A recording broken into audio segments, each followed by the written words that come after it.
నమస్తే. ఇప్పుడు ఈరోజు మనం మన తెలంగాణ రేణుకా ఎల్లమ్మ తల్లి ఉన్నటువంటి అంటే కళ్యాణ మహోత్సవాల్లో భాగంగా ఈవేళ శివశక్తులను మనం కలవడం జరిగింది.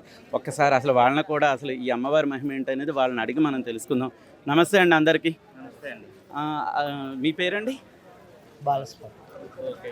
అంటే ఎన్నాళ్ళ నుంచి మీరు అంటే అమ్మవారి యొక్క విశిష్టత ఏంటి అసలు? మీకు ఎట్లా అమ్మవారి యొక్క కృప ఎక్కువ ఎలా ఉంటుంది ఏంటి అసలు? ఎప్పటి నుంచి మీరు ఇలా వస్తున్నారు ఈ టెంపుల్కి కూడా? మేము 10 సంవత్సరాలు దాటినాం. 10 సంవత్సరాలు దాటింది. 10 సంవత్సరాల నుంచి ఇలా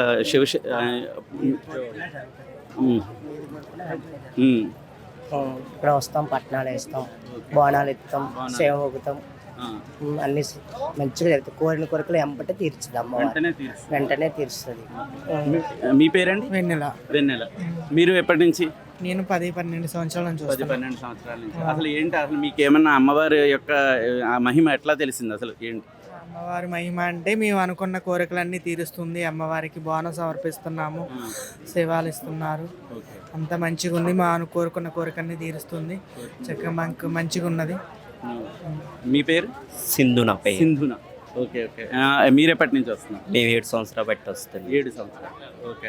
అంటే మీకు ఎట్లా అంటే అమ్మవారి యొక్క కృప అంటే మహిమ ఎట్లా మీకు ఎట్లా ఇది? మేము కొంగు బంగారం చేస్తుంది, కోరిక కొండెక్కిస్తుందని వస్తుంది. ఓకే. అసలు మీరు చక్కగా ముస్తాబయ్యి అసలు నిజంగా అంటే ఏంటంటే అమ్మవారు అంటే అమ్మవారి ప్రతిరూపాలు అంతే ప్రతిరూపంగా మీరు నిజంగా ఉన్నారు. చాలా చాలా చాలా ధన్యవాదాలండి. ఆ అమ్మవారి కృప మీ అందరికీ కూడా ఉండాలని మనస్ఫూర్తిగా.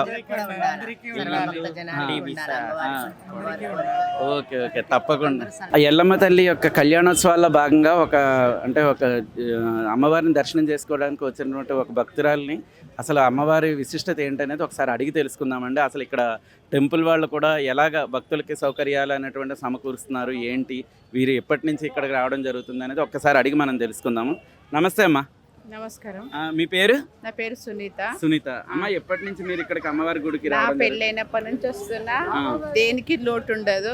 అమ్మవారు మొక్కుకున్న కోరికలన్నీ తీరుస్తుంది. చాలా బాగా అనిపిస్తుంది. ఇప్పుడు మీకు దేవాలయం వాళ్ళు కూడా అన్ని అంటే మీకు సౌకర్యాలన్నీ కూడా చేయడం జరిగింది. అన్ని సౌకర్యాలు అన్ని ఉన్నాయి. దేనికి ఇబ్బంది లేదు. అంటే ఇప్పుడు బోనం ఎత్తడం అనేది కూడా ఇప్పుడు మనకి రేపు ప్రారంభం జరుగుతుంది. ఇప్పుడు అంటే ఆ సాంప్రదాయం అంటే మీకు బోనం ఎత్తే ఇది సాంప్రదాయం ఉందా లేదా? మాకు బోనం ఎత్తే సాంప్రదాయం ఉంది.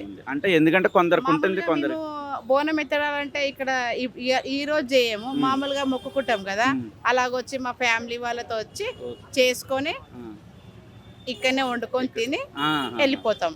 మా ఇల్లు ఉండేది ఇక్కడ శ్రీనగర్ కాలనీ. ఓకే. ఈ ఆషాఢ మాసం అంతా కూడా మీరు అమ్మవారి యొక్క పూజలని సేవలని వాళ్ళు చేస్తూ ఉంటాం. నాకు 3 అబ్బాయిలు, మా బావకు ఒక 2 ఆడపిల్లలు, ఒక కొడుకు. అందరూ కూడా అమ్మవారి భక్తులే. చాలా చాలా ధన్యవాదాలండి మీరు మాతో మాట్లాడినందుకు. ఒక్కసారి మీరు హిందూ టీవీ ఛానల్ని సబ్స్క్రైబ్ చేసుకోండి అని చెప్పండి.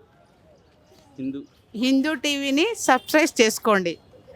మాట్లాడించినందుకు థ్యాంక్ యూ, ధన్యవాదాలు.